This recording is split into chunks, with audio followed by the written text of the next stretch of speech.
سب سے پہلے ہمیں جو چیز کے بارے میں اندازہ ہونا چاہیے وہ یہ ہے کہ ہمارے بنیادی انسانی حقوق کیا ہیں،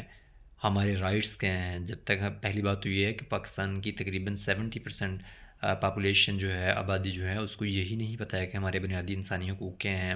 تو جب تک آپ کو بنیادی انسانی حقوق کے بارے میں پتہ نہیں چلے گا کہ آپ کا حق کیا ہے، تو آپ کیسے ڈیمانڈ کرو گے کہ آپ کو وہ حق دیا جائے۔ جب تک آپ حق کے لیے ڈیمانڈ نہیں کرو گے تو آپ کو وہ حق ملے گا کیسے، اور جب آپ کو حق نہیں ملے گا تو پھر شعور آپ تک کیسے پہنچے گا، اور جب شعور آپ تک نہیں پہنچے گا تو پھر اس طرح کی ترامیم میں جو آپ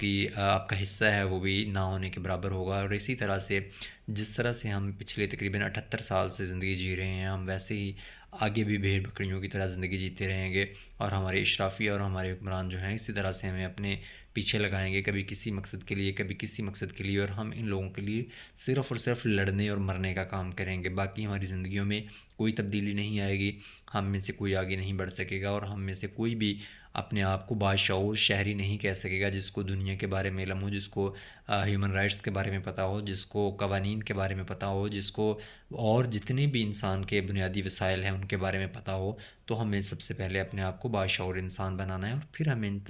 ترامیم کے بارے میں سوچنا ہے، اور پھر اس طرح کی ترامیم جو ہیں ان کو اپوز کرنا ہے یا اس کے حق میں فیصلہ کرنا ہے۔ شکریہ۔